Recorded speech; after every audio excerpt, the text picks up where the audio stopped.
Hi అండి, welcome back to my YouTube channel. ఇవాళ మన వీడియో వచ్చేసి హోమ్ మేడ్ నీమ్ సోప్ అనమాట. మరి ఇంట్లోనే సోప్ చేసుకుంటే ఎంతో బాగుంటుంది కదా, నో కెమికల్స్, ఇంకా నో సైడ్ ఎఫెక్ట్స్. సో మరి నేను కూడా ఇవాళ నీమ్ సోప్ చేయాలని అయితే అనుకుంటున్నానండి. ఇలా చేసుకోవడం వల్ల మనకు బడ్జెట్ ఫ్రీ కూడా. బయట తీసుకునే వాటికంటే మనకు ఇంట్లోనే లో బడ్జెట్లో అయితే సోప్స్ రెడీ చేసుకోవచ్చు. సో నీమ్ సోప్ కోసం అయితే ఫస్ట్ నేను వేపాకులు అయితే తెప్పించాను. వేపాకులు కొంచెం ముదురుగా ఉండాలండి, లేతగా ఉండొద్దు. లేతగా ఉంటే మనకు అంత మంచిగా రాదు. సో కొంచెం ముదిరిపోయిన ఆకులు తీసుకుంటే మనకు సోప్ చేసుకోవడానికి ఈజీగా ఉంటుంది. మనకు ఆ బేస్ కూడా మంచిగా వస్తుంది అనమాట. నేను ఒక 2 గుప్పిళ్ళంత వేపాకులను అయితే తీసుకుంటున్నాను. మనకు బయట దొరికే మార్గో సోపు, నీమ్ సోపు, అందులో మనకు ఈ వేపాకు ఇంకా ఇవే వేస్తారు కదా. సో మరి అవే సోప్స్ మనం ఇంట్లో తయారు చేసుకుంటే బాగుంటుంది కదా. ఏంటి, ఒక 10-15 మినిట్స్ టైం కేటాయిస్తే మనమే ఇంట్లో మంచిగా అయితే సోప్ రెడీ చేసుకోవచ్చు. పెద్ద ఇంగ్రీడియంట్స్ ఏం పట్టవు, ఇంకా మనకు అంతగా టైం అయితే తీసుకోవాల్సిన అవసరం లేదు, అంత కష్టపడాల్సిన అవసరం లేదు. ఈజీగానే సోప్ రెడీ చేసుకోవచ్చు. ఫస్ట్ ఇలా వేపాకులన్నిటిని మనం తుంచుకొని అయితే పక్కన పెట్టేసుకోవాలి.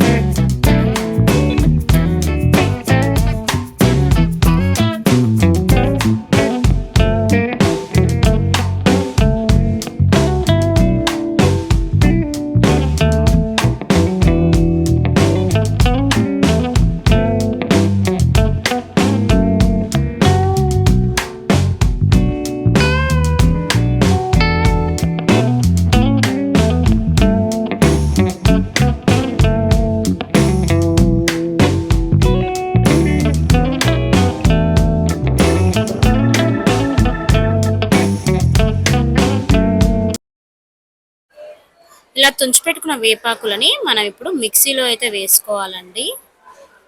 మిక్సీలోకి ఈ ఆకులని తీసుకున్నాక ఇందులోకి కొంచెం పసుపు అయితే యాడ్ చేసుకోవాలి. పసుపు మనకు ఇంట్లో ఉన్న పసుపు అయినా పర్లేదు, లేదు పచ్చి పసుపు పౌడర్ దొరుకుతుంది, అదైనా పర్లేదు. సో నేనైతే పచ్చి పసుపు, ఇట్లా కొమ్ములు ఉంటాయి కదండి, పచ్చి పసుపు అల్లం లాగా ఉంటుంది, అదైతే నాకు ఇంట్లో ఉంటుంది. సో నేను దాన్నే వాడుకుంటున్నానండి. ఒక 2 ఇంచుల ఉంది, 2 ఇంచుల ముక్క వరకు అయితే నేను కట్ చేసుకొని ఇందులో వేసుకొని కొంచెం వాటర్ కూడా యాడ్ చేసుకోవాలండి. ఎందుకంటే మెదగదు కదా, మనకు స్మూత్ పేస్ట్లా రావాలి, బట్ మెదగదు కాబట్టి ఇందులో నేను కొంచెం వాటర్ కూడా యాడ్ చేసుకొని మిక్సీ అయితే వేసుకోవాలండి. స్మూత్ పేస్ట్ లాగా అయితే చేసుకోవాలి. ఈ విధంగా చేసుకుంటూనే కొంచెం మనకు వేపాకు నలిగి మనకు పేస్ట్ అయితే వస్తుంది. ఈ విధంగా మనకు స్మూత్ పేస్ట్ లాగా అయితే రావాలి. ఇది మనం ఒక బౌల్లోకి మార్చేసుకుందాం. మార్చేసుకుని అందులో విటమిన్ ఈ క్యాప్సూల్ కలిపేసుకుంటే ఇది ఇక్కడ వరకు అయితే కంప్లీట్ అయిపోతుంది. మనం ఇలా గిన్నెలోకి తీసుకొని విటమిన్ క్యాప్సూల్స్ నేను 2 క్యాప్సూల్స్ తీసుకున్నానండి. కొంచెం క్వాంటిటీ ఎక్కువ ఉంది కదా, తక్కువ క్వాంటిటీ ఉంటే ఒకటి సరిపోతుంది. ఎక్కువగా క్వాంటిటీ ఉంది కాబట్టి కొంచెం నేను ఒక 2 విటమిన్ ఈ క్యాప్సూల్స్ అయితే వేసుకుంటున్నాను. విటమిన్ ఈ క్యాప్సూల్స్ని మనం హెయిర్ ఆయిల్లో వేసుకుంటాము, సోప్స్లో వేసుకుంటాము, చాలా బాగా యూజ్ అవుతుంది. సో నేను కూడా సోప్స్లో అయితే 2 అయితే వేస్తున్నానండి. ఇవి 2 వేసుకొని మంచిగా మిక్స్ చేసుకొని దీన్ని అయితే పక్కన పెట్టేసుకోవాలి. మనం ఈ సోప్ రెడీ చేసుకోవడానికి సిలికాన్ మోల్డ్స్ ఉంటాయి కదా, అవైతే ఈజీగా మనకు సోప్ ఎట్లాంటి టెన్షన్ లేకుండా వచ్చేస్తుంది. బట్ ఇంకా వాటికి డబ్బులు పెట్టడం ఎందుకు అనుకునే వాళ్ళు, మనం ఇంట్లో ఉండే ప్లాస్టిక్ గిన్నెలు, స్టీల్ బౌల్స్ ఉంటాయి కదా, పిల్లలకు పెట్టే చిన్న చిన్న స్నాక్స్ బాక్సెస్, వాటిల్లో కూడా మనం సోప్ అయితే రెడీ చేసుకోవచ్చు. ఏ టెన్షన్ లేకుండా వచ్చేస్తుంది. దానికోసం మనం ఫస్టే ఆ బౌల్స్కి కొబ్బరి నూనె ఇలా రుద్దుకుంటే మనం సోప్ అందులో పోసుకున్నాక మనకు ఒక 4 to 5 అవర్స్ బయట పెడతాం కదా, అప్పుడు ఈజీగా అయితే మనకు వచ్చేస్తుందండి. ఈ విధంగా కొబ్బరి నూనె లేదా వ్యాజ్లైన్ అయితే రుద్ది పక్కన పెట్టేసుకోవాలి రెడీగా మనమైతే. ఈ విధంగా పెట్టుకోవడం వల్ల మనకు సోప్ అనేది ఈజీగా బయటికి వచ్చేస్తుంది. ఇప్పుడు మనకు సోప్ బేస్ కావాలి కదా, సో నేను దానికోసం అయితే పియర్స్ సోప్ తీసుకున్నానండి. ఇందులో అంతగా కెమికల్స్ ఏమి ఉండవు, ఇది చాలా బాగుంటుంది కాబట్టి నేను పియర్స్ సోప్ అయితే తీసుకున్నాను. ఇదనే కాదు, మనం ఇంట్లో యూజ్ చేసుకునే తక్కువ కెమికల్స్ ఉండే ఏ సోప్ అయినా పర్లేదు, నాకైతే పియర్స్ బాగుంటుందని తెలుసు, సో నేను పియర్స్ వాడుతున్నాను. ఇది కూడా వద్దు అసలు, సోప్స్ మనకి ఇలా రెడీమేడ్ గా దొరికే సోప్సే వద్దు అనుకుంటే మనకు అమెజాన్ లో సోప్ బేస్ అయితే దొరుకుతుందండి. అది తెచ్చుకొని కూడా మనం సోప్ రెడీ చేసుకోవచ్చు. లేదు ఇలా అయినా చేసుకోవచ్చు అనుకుంటే ఈ విధంగా నేను పేర్స్ తీసుకొని తురుముకోవాలండి. సోప్ ని మొత్తం తురుముకోవాలి, ఈజీగా వచ్చేస్తుంది, స్మూత్ గా ఉంటుంది సోప్ కాబట్టి మనకు పెద్ద టైం తీసుకోదు. సో ఇలా మనము మొత్తం తురిమి అయితే పక్కన పెట్టేసుకోవాలి. నేను 2 సోప్స్ తీసుకున్నానండి, ఎందుకంటే వేపాకు కూడా కొంచెం ఎక్కువనే ఉంది కాబట్టి నేను సోప్స్ కూడా 2 సోప్స్ తీసుకొని ఈ విధంగా తురుముకొని అయితే పక్కన ఉంచుకోవాలి. తురుముకునేంత టైం లేదు అంటే వీటిని ముక్కలు ముక్కలుగా కూడా కట్ చేసుకోవచ్చు అండి. మనం చిన్న చిన్న ఆలు పీసెస్ ఎలా కట్ చేసుకుంటామో ఆ విధంగా కూడా కట్ చేసుకోవచ్చు, ఎందుకంటే ఈజీగా మెల్ట్ అయిపోతుంది. సో ఇంకా కొంచెం తొందరగా మెల్ట్ అవ్వాలి అనుకునే వాళ్ళు ఈ విధంగా మనం తురుముకుంటే కొంచెం ఇంకా ఈజీ అవుతుంది. ఈ విధంగా నేనైతే మొత్తం తురిమి పక్కన పెట్టేసుకున్నానండి. ఇప్పుడైతే మనం స్టవ్ పైన ఆల్రెడీ నేను హాట్ వాటర్ పెట్టేసుకున్నాను. ఈ విధంగా మనం ముందే హాట్ వాటర్ పెట్టేసుకుంటే వర్క్ కొంచెం ఈజీ అవుతుందండి. ఇప్పుడు ఇలాంటి బౌల్ లేదంటే మనం టీ పెట్టే బౌల్ ఏదైనా కొంచెం అడుగు మందం ఉన్న బౌల్ అయితే తీసుకోవాలి. తీసుకుంటే ఏంటంటే మనకు ఎలా అయినా మనం స్టవ్ పైన పెట్టాము, వాటర్లోనే పెడతాము, బట్ ఇలాంటి మందంగా ఉన్న గిన్నె తీసుకుంటే బెటర్. ఇట్లా తీసుకొని దీంట్లో మనం ముందే తురిమి పెట్టుకున్నాం కదా, ఈ సోప్ని అంతా అయితే ఇందులోకి వేసుకోవాలండి. ఈ విధంగా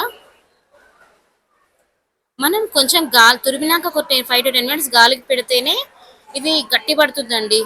మనం అందుకనే ఆల్రెడీ హాట్ వాటర్ పెట్టేసుకొని ఈ విధంగా తురుముకుంటే మనకు కొంచెం వర్క్ అనేది ఈజీ అవుతుంది. సో నేను ఈ విధంగా తురిమి పెట్టుకొని ఈ బౌల్లోకి అయితే వేసుకుంటున్నాను. వేసుకున్నాక దానికి కాడ ఉంటే ఓకే, లేదు అంటే ఇలా మనం ఈ దాంతో పట్టుకొని ఇంకా హాట్ వాటర్లో అయితే పెట్టాలి. వాటర్ ఇందులో పడకుండా చూసుకోవాలండి. హాట్ వాటర్లో పెట్టి మనం ఇలా స్పూన్తో కలుపుతూ ఉంటే మొత్తం మెల్ట్ అయిపోతుంది. టోటల్గా ఇవి సోప్ అనేది మెల్ట్ అవ్వాలి. ఆ మెల్ట్ అయ్యే వరకు ఉంచుకుంటే సరిపోతుందండి. హాట్ వాటర్లో మనం తిప్పుతూ ఉండాలి, తిప్పుతూ ఉంటే సోప్ అనేది మెల్లగా మెల్ట్ అయిపోతూ ఉంటుంది. మొత్తం మెల్ట్ అయిపోయే వరకు ఉంచాలి, బట్ మధ్యలో ఇది హాఫ్ మెల్ట్ అయ్యేసరికి మనం వేపాకు మిక్చర్ అయితే ఉంది కదా, అదైతే ఇందులో కలుపుకొని ఇంకోసేపు మనం ఇది మొత్తం మెల్ట్ అయ్యే వరకు ఉంచుకోవాలి.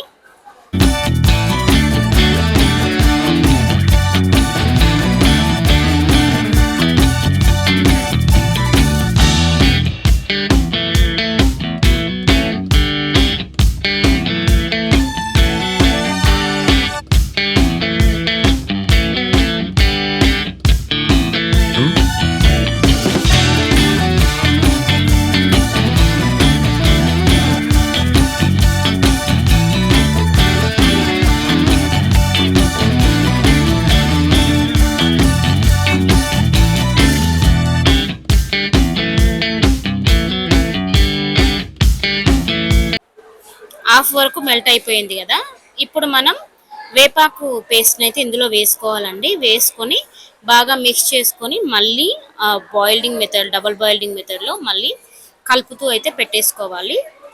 ఇలా కలుపుతూ పెట్టేసుకోవడం వల్ల మొత్తం కరిగిపోక ముందుకే మనం ఈ వేపాకు మిక్చర్ని వేసి మళ్ళీ బాయిల్ చేసుకోవడం వల్ల యూజ్ ఏంటంటే ఈ సోప్ మొత్తం మెల్ట్ అయ్యే లోపల మనం వేపాకులో ఉన్న ఆ ఘాటు, ఆ వేపాకులో ఉన్న చేదు అనేది మనకు తెలియకుండా ఇందులో కొంచెం సేపు ఉడికిపోతుంది కాబట్టి అందులో ఉన్న ఘాటు అనేది పోతుందండి. సో మనం ఇందులో ఆల్రెడీ పియర్ సోప్ వేసాం కాబట్టి అందులో ఉన్న ఫ్రాగ్రెన్స్ అనేది కూడా మంచిగా ఈ వేపాకు అంతా కలిసిపోతుంది. సో మనం ఒక హాఫ్ మెల్ట్ అవ్వగానే ఈ విధంగా వేపాకు మిక్చర్ని వేసి ఇలా డబల్ బాయిల్డింగ్ మెథడ్లో అయితే మనం బాయిల్ చేసుకోవాలి. మొత్తం మెల్ట్ అయిపోవాలండి. మొత్తం మెల్ట్ అయిపోయి వేపాకు కూడా కొంచెం సేపు కుక్ అయ్యేలాగా ఉంచుకోవాలి. అలా చేసుకుంటే మనకు సోప్ మంచిగా వస్తుంది. ఆ వేపాకులో ఉన్న ఆ ఘాటుతనం అవన్నీ కొంచెం తగ్గుతాయి అన్నమాట. ఈ విధంగా మొత్తం కరిగిపోయేదాకా ఉంచుకొని దీన్ని మనం ఇప్పుడు బౌళ్ళల్లో లేదా సిలికాన్ మౌళ్ళల్లో అయితే పోసుకోవాలండి. అయిపోయింది ఇప్పుడు మనది మొత్తం రెడీ అయిపోయింది. ఇప్పుడు మనం స్టవ్ ఆఫ్ చేసుకొని సిలికాన్ మోల్డ్ లేదా బౌల్స్ లో అయితే పోసుకుందాం. నేను బౌల్స్ ఆల్రెడీ చూపించాను కదా, మనం ఇప్పుడు ఆ బౌల్స్ లో అయితే పోసేసుకుందాం. ఈ విధంగా కొబ్బరి నూనె రుద్ది ఆల్రెడీ పక్కన పెట్టేసుకున్నాం కదా, ఇందులోకి అయితే పోసేద్దాం.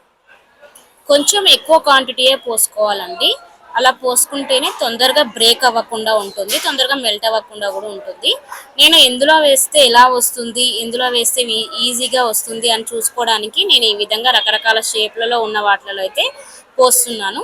సో నేను రెండిట్లో పతలగా వేసాను, రెండిట్లో కొంచెం ఎక్కువగా అయితే వేస్తున్నాను. ఎలాగైనా కొంచెం ఎక్కువ క్వాంటిటీ వేసుకున్నదే మనకు తొందరగా బ్రేక్ అవ్వకుండా తొందరగా మెల్ట్ అవ్వకుండా అయితే ఉంటుంది. మీరైతే అలా ట్రై చేయండి. నేను ఒక దాంట్లో మరీ పతలగా వేసాను, అక్కడ లాస్ట్ దాంట్లో. అలా కాకుండా కొంచెం ఎక్కువగా వేసుకుంటే మనకు మంచిగా ఉంటుంది. సో మనం ఈ విధంగా పోసుకొని పైన ఉన్న నురగని కొంచెం స్పూన్తో కానీ లేదా అంటే కాటన్ క్లాత్, టిష్యూ పేపర్ ఏదైనా ఒక దాంతో పైన ఉన్న నురుగునైతే లైట్గా తీసేయడానికి ట్రై చేయాలి. అలా చేయడం వల్ల మనకు బేట సోప్ ఎలా అయితే ఉంటుందో అలాగే అయితే వచ్చేస్తుందండి. ఈ విధంగా మనం బౌల్స్లలో పోసుకొని ఒక 4 to 5 hours బయట ఉంచుకున్నా పర్లేదు. లేదు ఇంకా మనం అంత టైం లేదు అనుకుంటే ఒక 1 hour డీప్ ఫ్రిడ్జ్లో ఉంచేసుకున్నా కూడా మన సోప్ అయితే రెడీ అయిపోతుంది. మరి మనం ఇప్పుడు ఒక 5 hours వెయిట్ చేద్దాం. అయిపోయింది మన సోప్. చూస్తున్నారు కదా, ఇప్పుడు ఇందులో 4 ఉన్నాయి కదా, 4లలో ఒకటి మాత్రం చాలా పతలగా ఉంది, మిగిలినవన్నీ బెటర్ పర్లేదు. నేను ఒక్కొక్క దాంట్లో వేసా డిజైన్ అనేది మనకు అక్కడ క్లియర్గా కనిపిస్తుంది కదా. ఒక బౌల్లో వేసినది చాలా మంచిగా వచ్చింది, ఇంకొకటి పతలగా వచ్చింది, అది తొందరగా బ్రేక్ అయిపోతుంది. సో మనం అంత పతలగా అయితే వేసుకోవద్దు, కొంచెం మందంగా వేసుకోవాలి. ఇంకా ప్లాస్టిక్ బౌల్లో వేసుకుంటేనే చాలా మంచిగా వస్తాయండి. స్టీల్ దాంట్లో వేసుకుంటే కొంచెం మనకి ఇబ్బంది అవుతుంది. సో ప్లాస్టిక్ దాంట్లో వేసుకోవడానికి ట్రై చేయాలి. లేదు అంటే మనకు సిలికాన్ మౌల్డ్స్లో వేసుకుంటే మన సోప్ అయితే ఈజీగా బయటకు వచ్చేస్తుంది. ఇంకా సోప్ కూడా చాలా చాలా చాలా బాగుంది, తప్పకుండా ట్రై చేయాలి. ఈ సోప్ యూజ్ చేయడం వల్ల మనకైతే చాలా లాభాలు ఉన్నాయండి. వింటర్లో కామన్గా మనకు పిల్లలకైనా పెద్దవాళ్ళకైనా స్కిన్ అనేది డ్రై అవుతుంది, ఇంకా ర్యాషెస్, అలర్జీ తొందరగా వచ్చేస్తుంది. సో అలా రాకుండా ఈ సోప్ మనకు చాలా యూజ్ అవుతుంది. వింటర్లోనే కాదు, సమ్మర్లో కూడా చెమటకాయలు అవుతాయి కదా పిల్లలకు, మనం అవి ఇవి క్రీమ్స్ యూజ్ చేస్తుంటాము, ఇంకా నీము మార్గో సోప్స్ యూజ్ చేస్తూ ఉంటాము. వాటి బదులు మనం ఇలా ఇంట్లోనే ఈ విధంగా సోప్ రెడీ చేసుకొని యూజ్ చేస్తే స్కిన్ డ్రై అవ్వదు, ఇంకా చెమటకాయలు కూడా తగ్గుతాయి. సో మనం ఈజీగా అయితే ఇంట్లో తయారు చేసుకోవచ్చు. ఇంకా ఇదే కాదు, యాక్నీ ప్రాబ్లంతో బాధపడే వాళ్ళకు కూడా తగ్గుతుందండి. ఒకసారి ట్రై చేసి చూడండి, మీకు బాగా తెలుస్తుంది. ఇంకా ఇప్పుడు నేను హ్యాండ్ వాష్ అయితే చేసుకుంటున్నానండి. ఇందులో మనం పసుపు వేసాం కాబట్టి కొంచెం ఎల్లో షేడ్ అయితే వస్తుంది, బట్ సోప్ అయితే సూపర్. చూస్తున్నారా, నేను అందులో పసుపు వేసాను కదా, పచ్చి పసుపు, అది వేయడం వల్ల మనకు వేపాకు వేసాం కాబట్టి గ్రీన్ అండ్ ఎల్లో, మనం మార్గో సోప్ యూజ్ చేస్తే మనకు ఈ విధంగానే వస్తుంది కదా. సో మనకు ఇప్పుడు మనం చేసుకున్న సోపు యాజ్ యూజువల్ మార్గో సోప్ లాగానే ఉందండి. గ్రీన్ అండ్ ఎల్లో షేడ్లో. మనం బయట మార్కెట్లో కొన్న సోప్కి ఇంట్లో తయారు చేసుకున్న సోప్కి అసలు డిఫరెన్స్ ఏమీ ఉండదు, ఒక కవర్ తప్ప. నురగా స్మెల్, మనం పియర్ సోప్ వేసుకున్నాం కాబట్టి స్మెల్ కూడా చాలా బాగా వస్తుంది. మనకు సోప్ బేస్ తీసుకున్నా కూడా ఈ విధంగానే ఉంటుంది. మనం ఫ్రాగ్రెన్స్ కోసం ఇంకొంచెం ఏదైనా వేసుకోవచ్చు, బట్ ఇదైతే ఇంట్లో చేసుకున్న వాటికే ప్రిఫరెన్స్ చేయడం బెటర్ అని నేనైతే అంటాను. టైం కూడా ఎక్కువ టైం తీసుకోదు కాబట్టి ఇంట్లో చేసుకొని వాడుకుంటే సూపర్గా మనకు యూజ్ అవుతుంది. ఇప్పుడు మనం వాష్ చేసుకుంటే హ్యాండ్స్ అయితే చాలా క్లీన్గా అయితే ఉన్నాయండి. నాకైతే చాలా బాగా నచ్చింది సోపు. ఈ వేపాకు వేయడం వల్ల చేదుగా అనిపిస్తుందేమో అనుకున్నాను, బట్ ఏం లేదు, చాలా బాగుందండి. ఇదండి మరి ఇవాళ నేను ఇంట్లో చేసిన నీమ్ సోప్. మరి మీకు ఈ వీడియో నచ్చిందా? లైక్ చేయండి, షేర్ చేయండి, సబ్స్క్రైబ్ చేయడం మాత్రం అస్సలు మర్చిపోవద్దు. మీరు కూడా ఇంట్లో ట్రై చేసి ఎలా వచ్చిందో అయితే కామెంట్ బాక్స్లో పోస్ట్ చేయండి. ఇంకా మంచి మంచి వీడియోస్ కోసం మన ఛానల్ని చూస్తూనే ఉండండి. ఓకేనా, మరి బాయ్, ఉంటా.